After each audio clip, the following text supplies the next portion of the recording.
Hey everybody, we are live. It's Bitcoin Steven with the BTC Guru. How you doing today? I'm doing awesome. Even though crazy day, still doing awesome. It is a crazy day. It's been a crazy few days, isn't it? Yeah, Kind of goes back to that whole thing. When Elon Musk jumps, makes some noise. You had a thud in the market, and when China makes some noise, it's a bigger thud, right? China's yeah, a little bit bigger than Elon Musk, so yeah. it just again goes to show that social influence out there, right? Yeah, absolutely.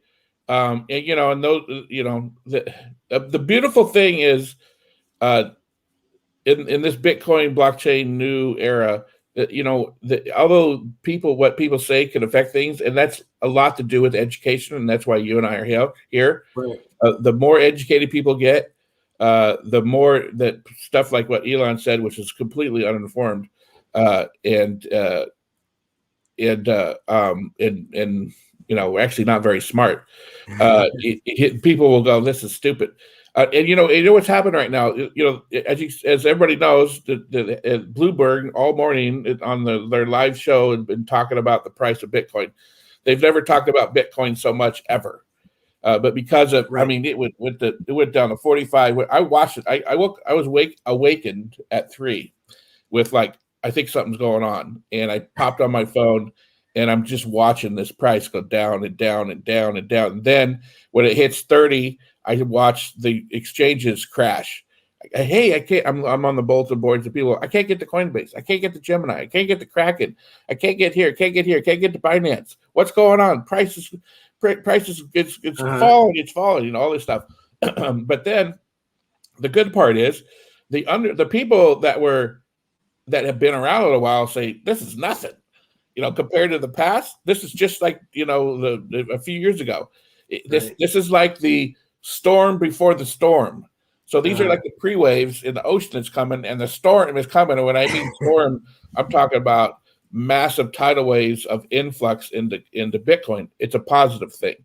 Especially now when it comes down, because what's going to happen is as soon as it hits these lows, people are going to go, you know what, we wanted to buy this before. It did nothing changed. I mean, Nothing's changed. Like there's 40 million Bitcoin now. It's still 21 million. Nothing has changed. And the trillions of dollars that we're the buying opportunity. So if we were going to buy, if it was a good deal for us to buy at 50, it's a really good I'd buy, at this, right? Yeah. And I was getting texts from people, what do we do? I go, well, first of all, everybody now knows, just hang on, just hang on, don't sell. So the most of the, I would say 60% of the people that have any type of education with Bitcoin are not panicking, because it's the worst thing to do is to buy high, sell low. What's going to be fun is in whatever the number is, maybe it's a week, 2 weeks, 3 weeks, a month, whatever. We're going to be able to talk about, hey, remember back then when it all crashed and it went down like 25%? We were sitting there going, oh God, we lost all this money. Well, guess what? We didn't lose. Now where are we? Right? Yeah. Where are we now? Okay. When you're on a long-term hold, okay, these little fluctuations, it's like, you don't have to go sell you shouldn't have to go sell this to make a car payment, Right. Exactly. You shouldn't structure your investment, especially in the Bitcoin world, for that. You got to have a little longer term view. And the great thing, what's happening based on knowledge that I'm getting from people that I follow and reading headlines and reading between the headlines and between the lines type of stuff, is on the over the counter, which is where institutions, treasury departments and stuff go buy Bitcoins, because there's the open market, which are all the exchanges, and then some exchanges have an auction or over the counter where you could do large block trades. And you basically, as a buyer, you'll just put up, I want to buy 1,000 Bitcoins at this price. And you may or may not get somebody to do that. And that's what happened this morning. Somebody put up a large block, obviously, at 30,000, and somebody was willing to sell it to them, and that happened. And if we were only at that price I was watching it live.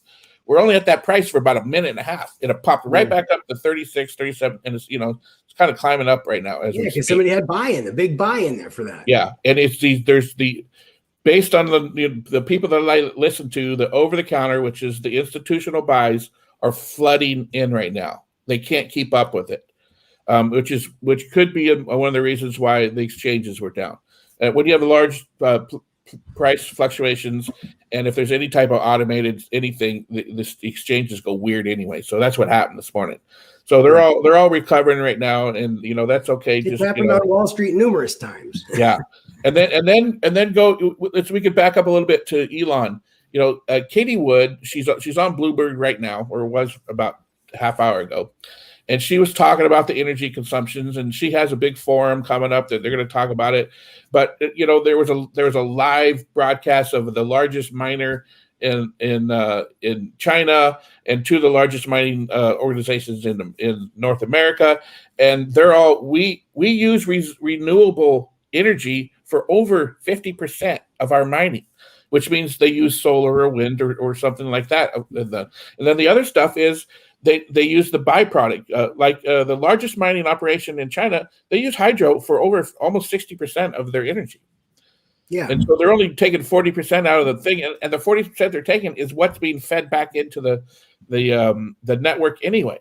The worst thing about electricity cost is the distribution, because when you have to send electricity over long distance, you lose a ton of energy. Yeah. With mining, you just put it on a train or something. It's like, with mining, you could pop a container anywhere and plug it in. Right. You could almost put it next to it. It's education. It's just people don't know. You ever seen that video where people are taking their Tesla charging thing and going to the windmills, and they're just putting their thing on and it's charging their car just on the byproduct of electricity? It's the same. You could almost put a mining facility next to a substation, and just from the excess that's coming off, that's going into the air, you can capture that and run your mining with it. Wow. So that's not an issue, and it's got. That's why the education, and that's why Elon, either he's doing it intentionally to drive the price down for whatever reason he wants to buy, or people called him up and said, we want to buy it and we know you have influence, please do this for us. That any of that stuff could be true. I don't know. But this is not a crash, in my opinion. And there's two sides to that. Remember, like you said, on the one side, you've got, there was a buy order maybe at 30, right? Yeah. I'm looking at a thing right now. It says Bitcoin drops to 36K, triggering 8 billion in liquidations. Okay. So there was sell orders also, because some people had sell orders. If it hit 36, it's like sell. Okay. Yeah. It's like, because they were make sure they took out a certain amount of their profit or something, whatever it was, where they already had it. Yeah. They're going to sit there and hold on it. So you have big buy orders that are sitting out there waiting when you have big market moves, and you have big sell orders on the other side. Right. Because the institutions, everybody, they're going to protect their investor to a certain amount with that. Isn't that right? Yeah. It's limits. It's two-sided, right? Stop limits and limits are two-edged sword. But these weren't necessarily people getting online and just going to sell. These were like pre-done numbers that were sat here. And when they hit, that's when you get those big triggers, and that's what causes all this other stuff to happen with the exchanges. Yeah. Because it's just too much time. Exactly. And the good part is, the underlying thing, most of the holders, the long-term holders, are still holding Bitcoin because they know we've been through this before. It's not, it's kind of not a big deal. We know that before a huge run, when I say huge run, I'm talking it goes up hundreds of thousands of dollars. Let's put it that way. In my opinion, this is how you prepare for it. We're kind of backing up. We're pulling the rubber band as far as it can go right now. When we let go, it's going to blow our minds just as much as this is blowing our minds. Right. And again, like I said, you've got, when you've only got 21 million or something, okay, and you have $8 billion worth of sell orders in place at a certain number, it's like the problem with the information age, we're minute by minute looking at this, and we're watching our numbers, go down. Oh, it was here, and now my number's here. It dropped 30% in like a minute. What percentage of that 8 billion that sold is probably is getting ready to bring back buy, right? They're getting ready to buy back into the market. Exactly. And they're just trying now. They're just trying to buy in at a better number than where they just got out at. Yeah. Yeah, exactly. And you only lose. You're like, I just lost this. No, if you sold, you lost. If you hold on, you're not. You don't, and it goes back up. You haven't lost anything. So there's that. All that stuff's going on right now. So if you got Bitcoin and you're listening to us, just take a breather. Just go for a walk, relax a little bit. If you've been around for a while, this is kind of how the Bitcoin operates. It's a long-term decision. This is something. Yeah, this isn't something that you want to have and you want to be betting on your need for 4th of July or something. It's like this is something that's it's a long-term play, and everybody out there will tell you that that's what it is. It's you've only got 21 million of these coins, so these things are going to be worth so much money as time goes by. And that's why that's why it's a great time to buy right now. Great time to buy, in my opinion. We're not doing financial advice. Why do you think Ethereum has been having the problems? Is it some of this emission thing or something? There were gases they were talking about here also. Or well, they're on the road to fixing that, and they have 4 phases. And they thought the 4 phases would take about 2.5 years, and the first 2 took like 3 months. So that was a positive thing. If you look at the market, every coin, everything went down today. Everything. I mean, maybe there's one exception out there, but everything that I saw of all the top coins. Well, you saw that China came out, right? China came out and told everybody, hey, don't be doing cryptocurrencies. Don't be doing anything involved with cryptocurrency. Yeah. I mean, when China jumps off of a chair, okay. I mean that, like I said, Elon Musk's he makes noise, in certain markets, but China's even bigger than that. Okay. And I think a lot of this stuff. What's that? They've done this 4 or 5 times before. But I'm saying what happens again, it's people, it's the influence it's the social influence. Okay. And like I said, Elon Musk has a certain amount of social influence, and when he talks, certain things happen. When China does something, guess what? the market reacts to that too, right? Yeah.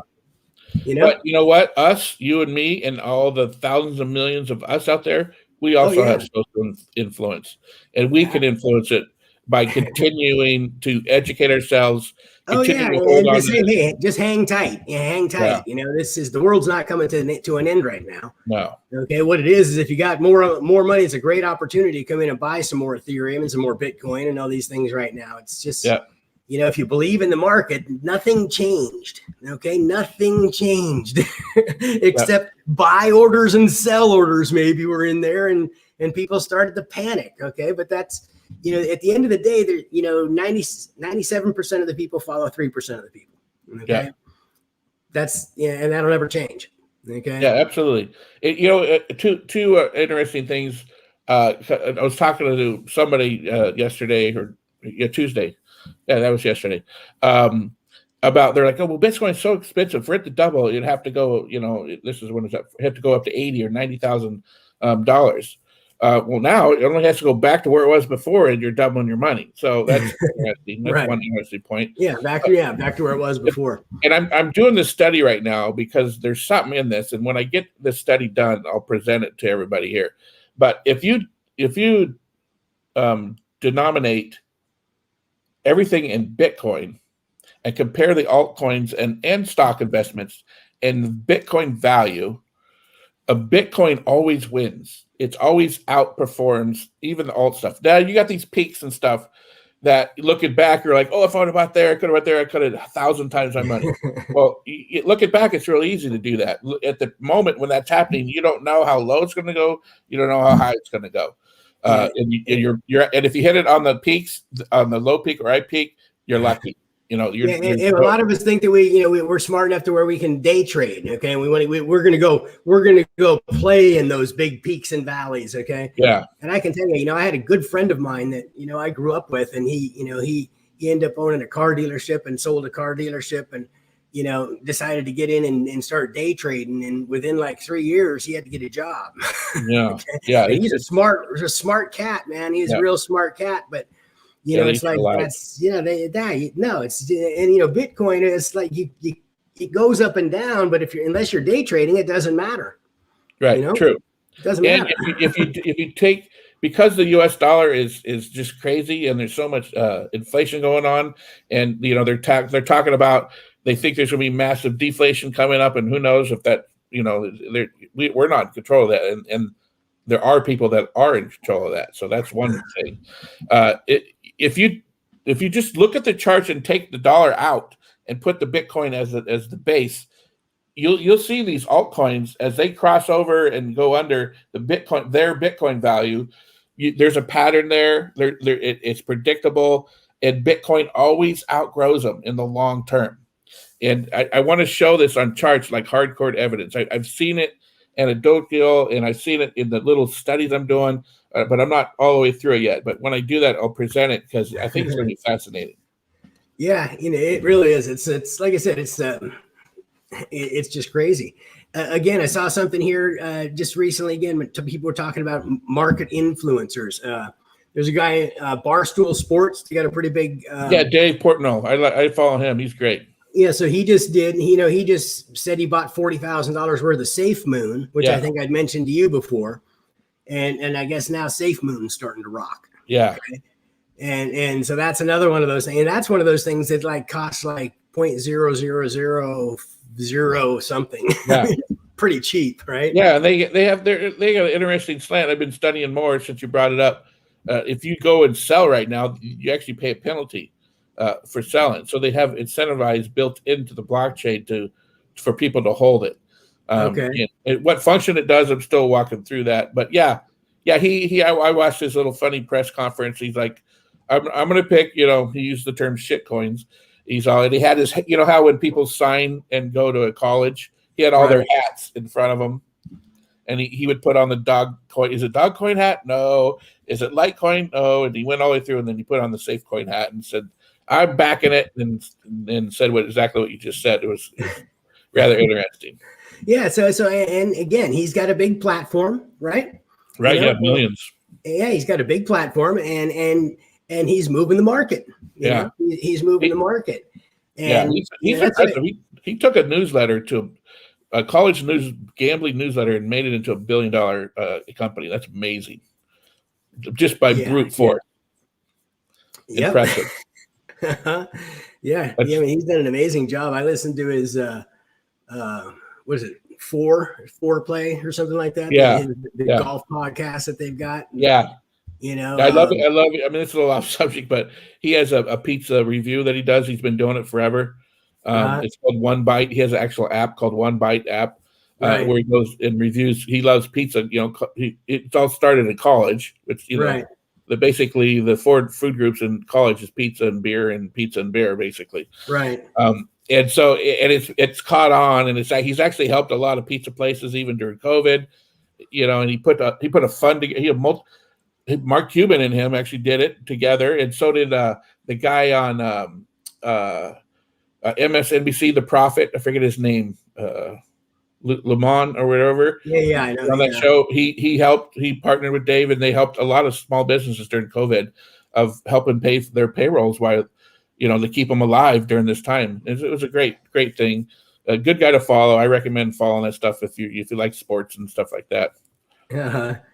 Yeah, no, these podcasts, there's just people out there like this getting so much reach, and there's there's these guys, they're just talking, just going out and just talking about stuff, and just stuff that you're passionate about, right? And that's the thing is there's so much opportunity in life, to find. I've always tried to encourage my kids, you want to find something that you enjoy doing every day, that you want to get up, that you're passionate about, that you love to do. I love to play golf. I just can't do it professionally. I was in a horrible car accident, almost died from it when I was younger. But I mean, a passion is like you do the things that you love to do, and then it's not work. And when you just do it all the time, and you just seem to really reap the rewards from doing what you love to do. Yeah, I agree. And this. And being in when a new category gets created and being in the front end of that, which is what we are, the people listening are, we are, Steve and I is, and whatever the proper English is, that's exciting to me too, is learning and then let people know what I learned, because this is this is the wild, wild west right now. And to be able to help shape it and help, regulation is coming, and it's actually regulation is important. And I don't know who I was talking to, but maybe it was, I don't know who it was, but I was in a call yesterday with a large investment firm. And we were talking about the blockchain and Bitcoin and stuff, and being part of the shaping of the regulation is going to be good. Like, in the company I'm CTO of, Mark and I, we're the very first blockchain corporation that was incorporated in Wyoming. And then our lawyer, I think I said this before, was appointed by the governor to run their blockchain task force. And we were there. We attended the task force. That we were able to give input on what we thought was good legislation to help a open, thriving society in business wise in the blockchain. And that's the beauty of being educated and getting educated, and the power of us people being able to do that. And Wyoming now is kind of like the poster child of blockchain legislation, and a bunch of other states, a bunch of other countries are looking to them to help out. They kind of led the field. Exchanges even kind of form themselves over there. Kraken was the first one that moved there. Yeah, right. One of the largest. Yep, absolutely. So my point is we the people, you guys watching us, we're Steve and I are just like you, getting educated, and then helping our local communities out to our bigger communities, out to the regulatory stuff in our counties, to our state, to our country. We can influence that, and we're a large group of people, and so we need to make our voices known, and how we think this should be ran and should be molded, and leave the good stuff, regulate the bad stuff, and then that's it. Don't over-regulate. Absolutely. And what everybody's really needs to kind of think about these smart contracts, and really start to think about, if you've got a business out there, how you could move your business and transition it, into the blockchain, because you can literally make almost anything that you want happen. You just got to really map it out properly, right? You can get rid of a lot of accounting things. You can get rid of a lot of, just so many different areas of a business, that you can put right there and automate your credit card processings, all these different types of things that you can just make flow so nicely and so perfectly without things. And it's just going to be, there's huge opportunity. And, I don't think people really understand exactly what that means, what it really means to be able to take your business over, into this realm. And that's why we're here. We're here to help on that, because, like you said, huge opportunities, smart contracts, huge opportunities in non-fungible tokens, NFTs. If you have any type of digital product or any type of media or any type of anything digital, not only digital, even physical, tying it to an NFT and selling it through that marketplace is amazing. And the sky's the limit on that. So it really opens up opportunities for the small, medium, and large businesses to really they can either reinvent themselves or take themselves to the next level, and not with that much more effort. Right. And having a forum like this to be able to do it, I think one of the guys who's become ultimately one of the most successful guys, anywhere right now is Gary Vaynerchuk, who's just done some amazing stuff. Right. And he started off with, his folks had a liquor store, basically. And, he started off this wine TV, and where he was reviewing different wines, right? And that's all he did. And he's just a character, and he's just, and he grew his mom and dad's little business into a $50 million a year business with his wine TV, YouTube channel. Okay. And then this guy also, he's a real outside the box kind of thinking guy. Obviously, you can see with that. And then he went out and go over to vefriends.com, VEEfriends.com. He created 10,200 NFTs. Okay. And it's so cool because he does these conferences. He has he does consulting and coaching and these things, and he's packaged all these different kinds of things together. And it also packaged in like 10%, resale. Royalty, anytime anytime it gets sold, he gets a royalty on it.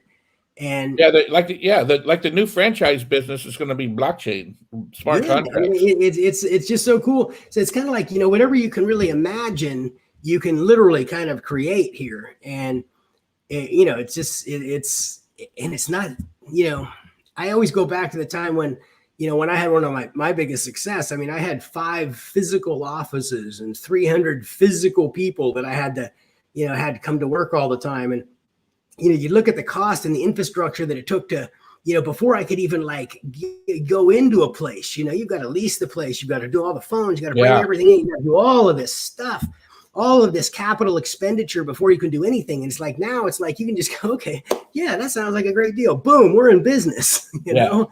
And it's like, I mean, it's unbelievable. I mean, I had an infomercial that I had to do, in advance, and I had to pay for all of that stuff. And, I was spending $125,000 a week running long form TV infomercials back in 1993. Oh, crazy. 1993. One of the first guys running those. I don't even think I was born then.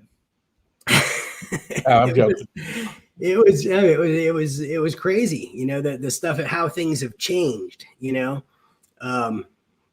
it's just crazy, all the ability to get an idea to the marketplace with the internet, and now with blockchain, and be able to do commerce worldwide instantly, which is where Bitcoin is amazing. I mean, you could run a multi-billion-dollar operation from your kitchen table. Absolutely. I mean, and you could do that just by helping others, helping other influencers, Yeah. I mean, before, in 2019, before the whole COVID thing hit, I spent that whole year just finding influencers out there, people that had large audiences of people, but weren't monetizing it really well. Right. And, I'd say, hey, you know what, why don't we put on a mastermind to your group, and I'd show them how it works. I'll facilitate the whole process. And, they'd send out a message and we'd say, hey, you know what, you're going to spend a weekend with me at this beautiful mansion here. We'll hang out and do this, this, and this with private chef and stuff. And it's like, wow, all of a sudden we're doing a whole bunch of cool stuff. But see, there's a lot of guys out there that have got these big spheres of influence, and you could position yourself in the middle of those people and be right there and go, yeah, hey, I can help you take this and this and this. And you could help people, you could help put together NFTs. And every time those things get sold for the rest of time, you could get paid. Yeah, absolutely. It's just an amazing world. It's a true wild west. I was there when the internet first started, and capitalized on some things right there at the beginning with that. And this is it's just waved so much farther beyond. It's like unbelievable how much has grown in the last 20 years. The exponential computing power, right, Doug? Right. Yeah. Yeah. And the exponential growth. It all comes with that exponential computing power. Yeah. Seriously, it is a direct connection there. True. All the math, right? It seems like everything in the world always comes down to math. Yep. Absolutely. All right. Well, that sounds like a wrap. I think we've solved all the world's problems for today. I don't think we've solved too many of those, but we'll solve them again tomorrow. That's it, man. We'll be back here tomorrow, and thank you all for being here. If you haven't gone over and liked our page yet over at BitcoinHeadlines.tv, go check it out. We're putting together a 6-week thing. We're going to be training. Doug and I are going to be doing live together with people. It's going to be amazing. It's you can check that out at earnwhileyoulearn.io. Let me just put that up real quick. There it is. .io, not .com, guys. It's .io. And yeah, for those of you, the reason it's .io is because that's kind of goes along with the blockchain, right, Doug? Yeah. .io has kind of been adopted in the blockchain world as the subdomain, as the top level domain. Sorry. All right, guys. Thanks again. And if you like what we're doing, please comment, please share it with some others, and like our page, and check it out. Yeah, let us know what you think. Ask us questions. We'll answer them. Yeah, if there's things you want to talk about, let us know, and we'll be happy to talk about them. All right, guys. We'll see you tomorrow. Take care.